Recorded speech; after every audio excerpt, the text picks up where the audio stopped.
Oh, Diyos ko, kita nyo naman guys, oh. Ilang palad yan. Ang haba, ang laki. Oh. Good for ilan na yan? Good for 4 person, 5 person. Ayan. Bangus girl po to ng Iloilo.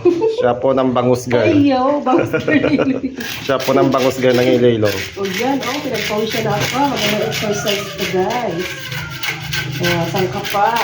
Lahat ng ating gagawin ay ating i-content. Diba? Buti na lang may ano kayo. Pang-kiss-kiss. Oo, meron ba ito sa palengke? Makabili nga nito.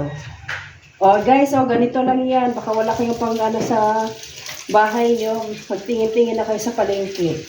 Meron na yan. Ayan. Kung na problema kayo sa pagkaliskis, ganito lang gamitin nyo. Madali lang po siya. Kailangan may tubig ng konti para umambot siya. Yun. Bilis lang, oh. Bilis lang siya, guys. Pero kung gusto mo namang idaing, hindi mo na kailangan kaliskisan. Pagluto mo siya ng kinuha sa bawa, kung na bahala. Ano yung gawin mo? Ganyan lang. Ganyan. Yun. Ginanahan tuloy ako magkaliskis.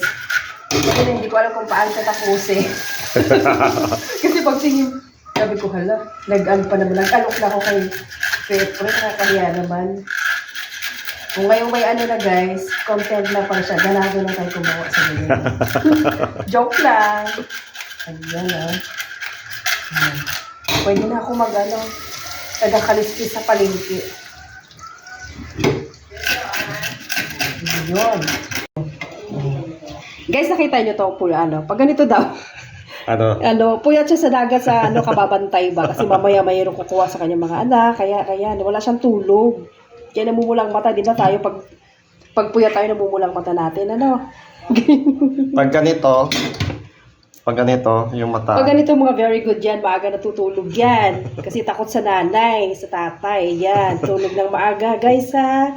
Para hindi mamulang. Ayan, guys, pag nakaluluwag na tayo, guys, ayan, bili tayo ng malalaking isda, my gosh. Pang isang buwan naman to. Budget for 1 month, no? Pero, ito naman, pag siguro, kakainin natin itong isang isda lang, guys. Kung dalawa lang kayo o isang lang, tatlo kayo.